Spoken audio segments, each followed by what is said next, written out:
یا رسول اللہ یا حبیب اللہ یا نبی اللہ یا رسول اللہ، زمین نبی کی زمانہ نبی کا، یہ ساری خدائی خزانہ نبی کا، صلی اللہ علیہ وسلم، صلی اللہ علیہ وسلم۔ نہ بھولے گا تیری صدا کو زمانہ، اتر کر فلک سے زمین پر وہ آنا، وہ مکے کی گلیوں میں خون میں نہانا، وہ وزن رسالت اٹھانا نبی کا، صلی اللہ علیہ وسلم، صلی اللہ علیہ وسلم۔ وہ بندوں کو اپنے خدا سے ملا کر، سلیقہ ہمیں بندگی کا سکھا کر، جو تھے درمیان بتوں کو ہٹا کر، خدا کا ہی سجدہ کرانا نبی کا، صلی اللہ علیہ وسلم، صلی اللہ علیہ وسلم۔ سلام ان پہ جو ہے زمانے پہ سایہ، کہ ان میں خدا نے ہے خود کو بسایا، حسین و حسن ہو علی ہو کہ زہرا، نبی کی طرح ہے گھرانہ نبی کا، صلی اللہ علیہ وسلم، صلی اللہ علیہ وسلم۔ ہے نالین سرور نوید اور سرور، غلام ختیجہ ہے نبی کے ہے نوکر، دعا ہے یہ ان کی جو ہو روز محشر، تو ان پر بھی ہو شام میں آنا نبی کا، صلی اللہ علیہ وسلم، صلی اللہ علیہ وسلم۔ السلام علیکم ناظرین، میں آپ کا میزبان خاور رضا نقوی پروگرام رحمت رمضان کے ساتھ آپ کی خدمت میں حاضر ہوں، اور آج ہم پہلی رمضان میں موجود ہیں آپ کے سامنے، اور ہمارے ساتھ موجود ہیں اس وقت مولانا اسد علی زیدی صاحب، جو کہ اس پورے مہینے میں ہمارے ساتھ ٹرانسمیشن میں موجود رہیں گے۔ اور ناظرین، ہم خدا کا لاکھ لاکھ شکر ادا کرتے ہیں کہ گزشتہ سال کی طرح اس سال بھی ہم موجود ہیں، اور مولانا صاحب بھی ہمارے ساتھ لاسٹ ایئر موجود تھے، اس سال بھی ہمارے ساتھ موجود ہیں، اور انشاءاللہ پورے 30 دن ہم اس جو مختلف موضوع ہوں گے اس پر ہم بات کریں گے۔ آئیے چلتے ہیں ان کی طرف اور ان سے پوچھتے ہیں کہ وہ آج کس موضوع پر ہم سے گفتگو کریں گے۔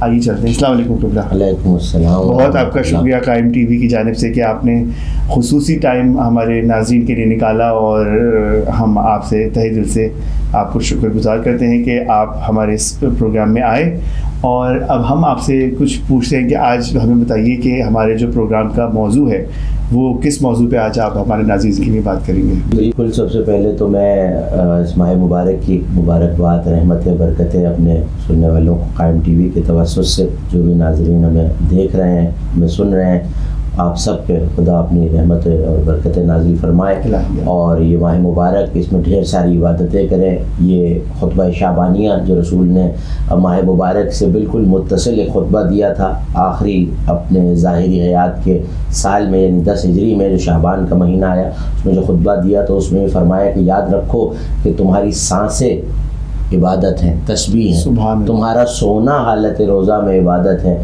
زیادہ سے زیادہ عبادت کیجئے، ذکر الہی میں مصروف رہیے، قرآن کی تلاوت کیجئے۔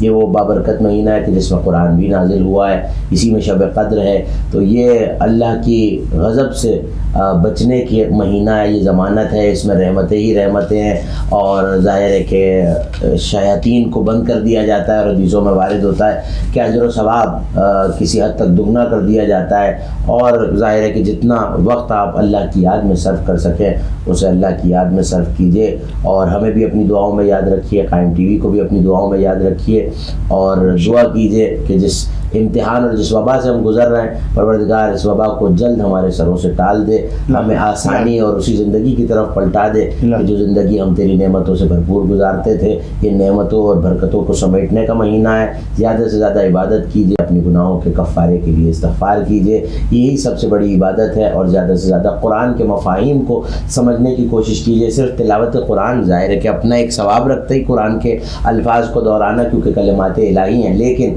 کوشش کیجئے، میں گزارش کروں گا خصوصاً نوجوانوں سے کہ جب قرآن کی ایک سورہ پڑھیں تو اسے ترجمے کے ساتھ پڑھیں، اور علماء سے اور کتابوں سے کہیں کہیں اس کی تفسیر بھی حاصل کرنے کی کوشش کیجئے، تاکہ آپ کو پتہ چلے کہ یہ قرآن کی ایک آیت جو آپ سے کچھ کہہ رہی ہے، اس میں 1400 سالوں کا سفر موجود ہے۔ رہی دوسری بات یہ ہے کہ موضوع کیا ہے، تو ظاہر ہے کہ میں نے عرض کیا کہ یہ رحمتوں کا مہینہ، اور ہمارا جو پروگرام ہے اس کا نام بھی رحمت رمضان ہے، اور اس پروگرام کے عنوان میں وسعت بہت موجود ہے، کیونکہ خدا کی ہر چیز رحمت ہے۔ یہ سانس سے لے کر یہ پانی، یہ افطار، یہ سیر جو ہم کرتے ہیں، اس میں جو رزق ہے، قرآن اللہ کی نعمت ہے، یہ تسبیح، یہ نماز، روزہ، یہ سب ہمارے لیے اور ہم پر رحمت ہے، لیکن ان سب رحمتوں سے بڑی رحمت بن کے اسی نے کہا کہ اے میرے حبیب، ہم نے نہیں بھیجا آپ کو مگر یہ کہ عالمین پر رحمت بنا کے۔ تو سب سے بڑی رحمت جو ہمارے لیے نازل ہوئی ہے خداوند اعلیٰ کی طرف سے، وہ رحمت للعالمین سرکار دو عالم ختم مرتبت صلی اللہ علیہ وآلہ وسلم کی ذات ہے اور خصوصی صفات ہے۔ اور میں چاہتا ہوں کہ دیکھیے کوئی بھی شخصیت آج ہی کے معاشرے میں دیکھ لیجیے، آپ ہی کے معاشرے کی مثال دوں تو کوئی بھی شخصیت اگر ان کے اجداد کے تذکرے سے بات شروع کی جائے تو وہ یقیناً راضی بھی ہوتے ہیں اور خوش بھی ہوتے ہیں۔ تو میں چاہتا ہوں، کیونکہ کچھ شخصیات ایسی ہیں جو مجہول القدر ہیں اور جن پہ گفتگو بھی نہیں ہوتی، بات بھی نہیں ہوتی، اور لوگ ان ہستیوں کے بارے میں یقیناً کم جانتے ہیں نسبتاً رسول اللہ کے بارے میں یا ائمہ طاہرین کی نسبت اجداد رسالت مآب جو ہیں، تو اس سلسلے کو سمجھنا بہت ضروری ہے۔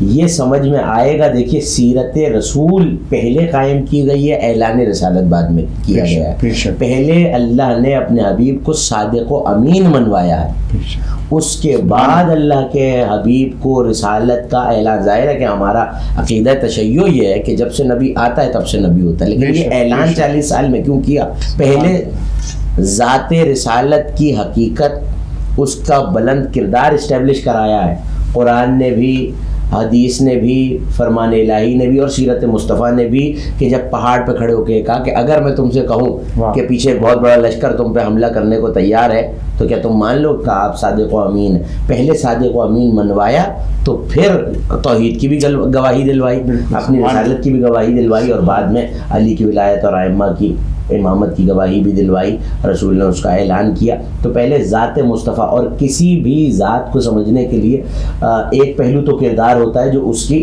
ذات کی صفت کو بیان کر دیتا ہے، لیکن اس کے اجداد یا اس کا خانوادہ کیا ہے۔ آج کے معاشرے میں بھی اگر آپ کسی شخص کو پرکھتے ہیں تو یہ کہتے ہیں بھائی بڑے اعلیٰ خاندان سے تعلق ہے، خاندانی لوگ ہیں، تو ذرا یہ جملہ جو آپ کی زبان میں استعمال ہوتا ہے کہ خاندانی لوگ ہیں، تو ذرا دیکھیے کہ بنی ہاشم سے بہتر کون سا خاندان ہے، اور وہ خاندان جو میرے اور آپ کے رسول ہماری جانیں ان کے قدموں پہ قربان نبی کا خاندان ہے. اس خاندان کو سمجھنے کی ضرورت ہے کہ اس پورے شجرہ نسب میں، پوری لائن میں، اس پورے سلسلے میں ایک کڑی بھی ایسی نہیں ہے. کمال یہ ہے کہ جس نے کبھی بت پرستی کی ہو یا خدا کی نافرمانی کی ہو، اس میں خدا کے سارے چنندگان موجود ہیں، اور اس نے اپنے حبیب کو ایک ایسے سلسلے سے دنیا میں بھیجا ہے جو پاک و پاکیزہ سلسلہ ہے. تو میں چاہتا ہوں کہ اگلے آنے والے چند دن ہم اور بھی دیگر موضوعات پہ گفتگو کریں گے، لیکن یہ جتنے بھی 5-7 پروگرام ہیں میں چاہتا ہوں کہ اس میں اجداد نبوی کی سیرت ہم اپنے سننے والوں تک پہنچائیں کہ وہ کون لوگ تھے کہ جو کردار مصطفیٰ کے اس طرح آنے کے اور خاندان مصطفیٰ کے کردار کی بلندی کی ذرا ہے. سبحان اللہ سبحان اللہ. بہت بہت شکریہ قبلہ، آپ نے بے انتہا خوبصورت موضوع قرار دیا ہے ان ایام میں، اور واقعی رحمتوں کا مہینہ ہے. تو ناظرین بس اب ہم تھوڑی دیر میں حاضر ہوتے ہیں، وقت ہوا ایک بریک کا. دیکھتے رہیے قائم ٹی وی. یا حبیب اللہ، یا نبی اللہ، یا رسول اللہ، یا حبیب اللہ، یا جی ناظرین، بریک سے ہم واپس آ چکے ہیں اور ہمارے ساتھ موجود ہیں مولانا اسد علی زیدی، جو کہ بریک سے پہلے ہم بات کر رہے تھے اجداد رسول خدا کے بارے میں.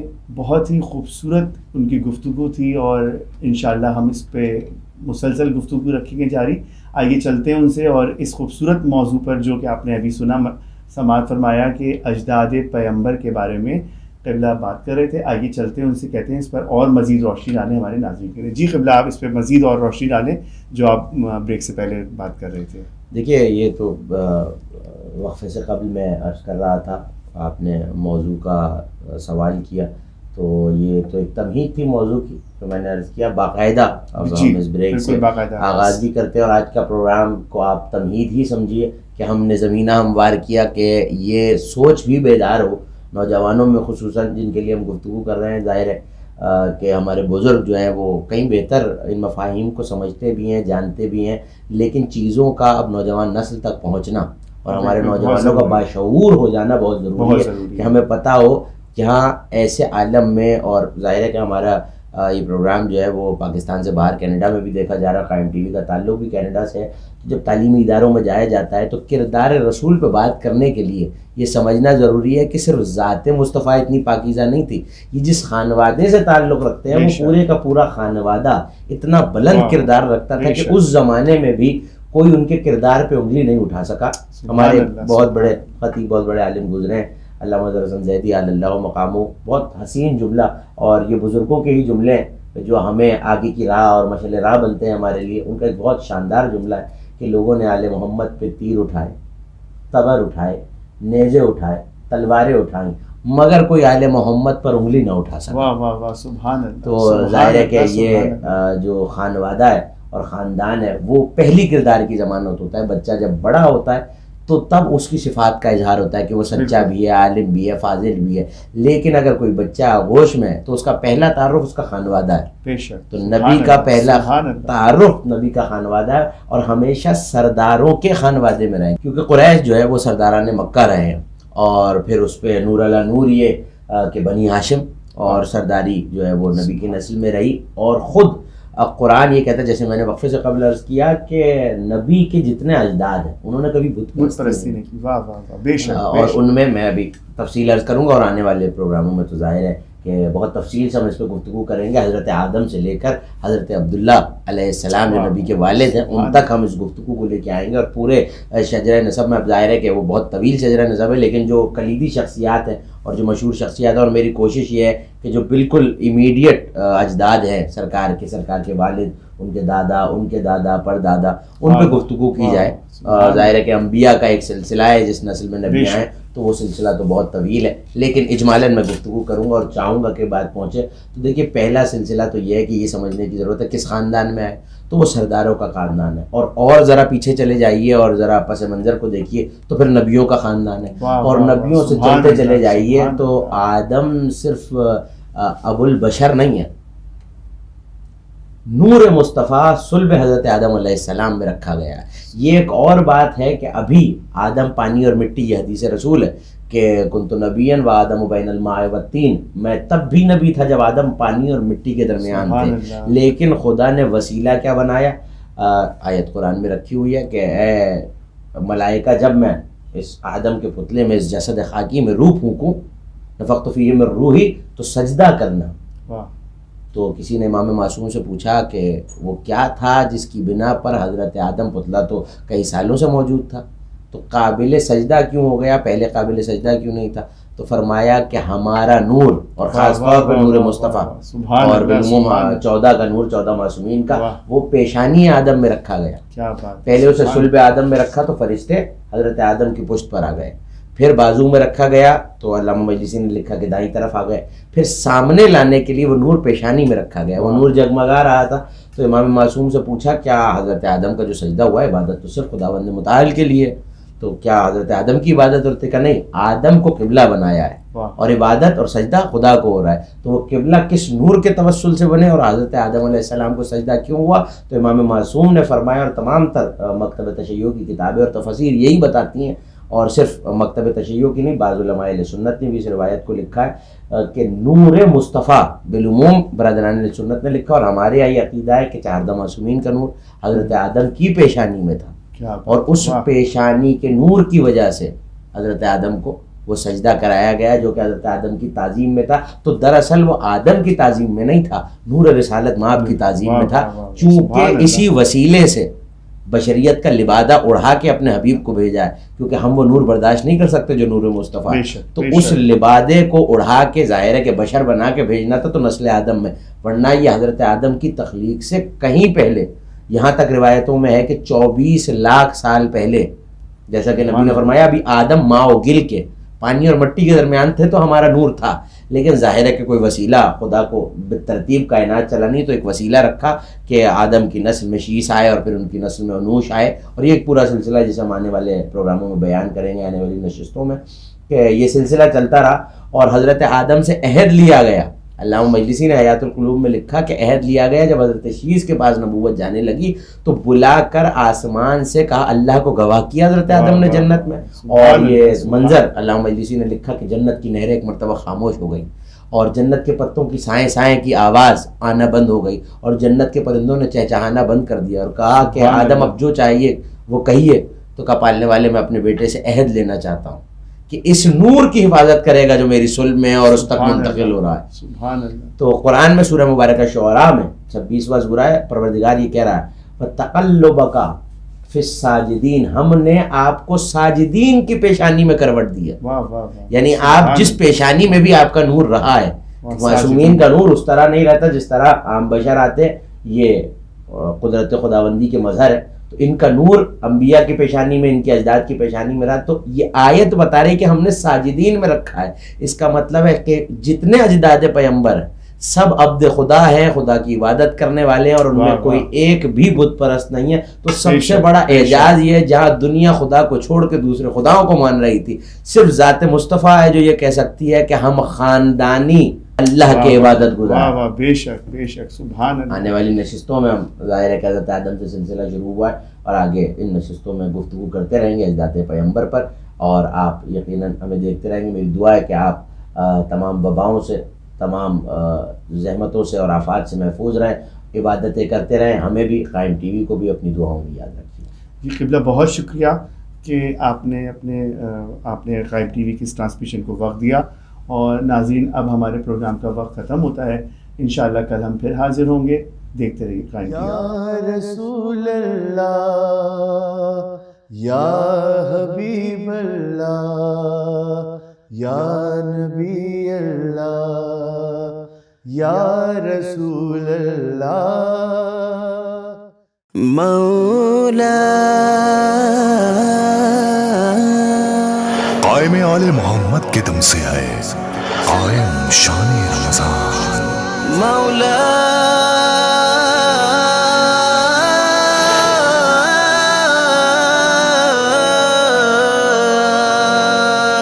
رمضان رمضان یوں قائم ہے رمضان، رمضان رمضان